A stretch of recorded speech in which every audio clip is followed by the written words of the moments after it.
సామెతలు 15:18 కోపాద్రేకి వాడు కలహము రేపుతురంట. ఏం చేస్తారండి? కలహాన్ని రేపుతురు.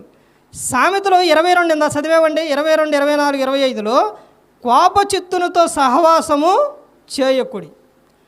తర్వాత కోపపడుడు కానీ పాపము చేయకుడి అని చెబుతున్నారు.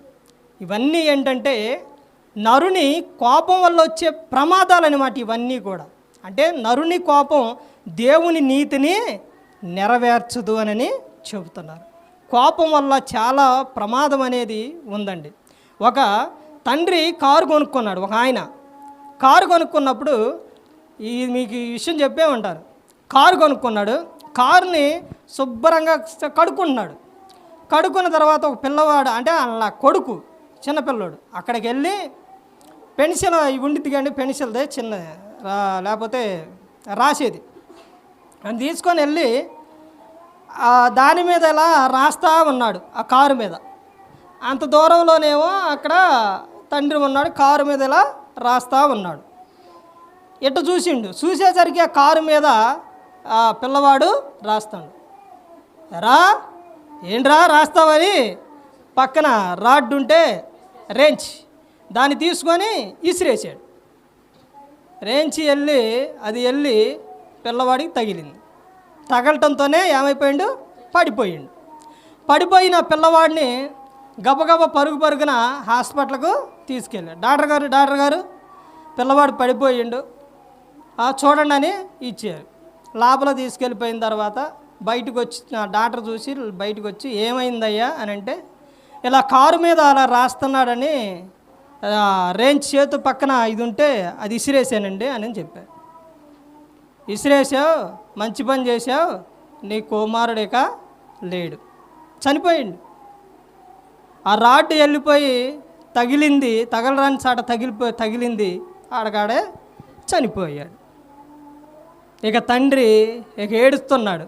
అయ్యో అయ్యో అయ్యో అని ఏడుతున్నాయి. అయ్యా అన్న రాదు, ఏమీ రాదు. అసలు ఏమి రాస్తుండో ఆ కారు మీద, ఏమి రాసిండు అని తర్వాత వెళ్ళి చూస్తే మా డాడీ మై హీరో అని రాసిండు.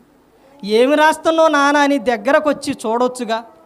అలా లేకపోతే ఏదైనా రాస్తాను అనుకోండి, ఏదో వేరేది రాసిండు అనుకోండి, అలా రాయకూడదు నానని చెప్పొచ్చుగా. ఆ కోపంలోని కుమారుణ్ణే పోగొట్టుకున్నాడు. నరుని కోపం చాలా ప్రమాదకరమైనది. బగబగమండే చెట్టు మీద ఏ పక్షులు వాలవు, ప్రశాంతంగా ఉన్న చెట్టు మీదే వాలతాయి. అలాగే కోపపడే వారి దగ్గరకు ఎవరో రారు, వారితో చాలా ప్రమాదం అనేది ఉంది. కోపం దేవుని నీతిని నెరవేర్చదు. ఇలాంటి సందర్భాలు కుటుంబాల్లో కానీ బయట కానీ ఎక్కడైనా కానీ కోపం వలన వచ్చే ప్రమాదాలు చాలా ఉన్నాయి.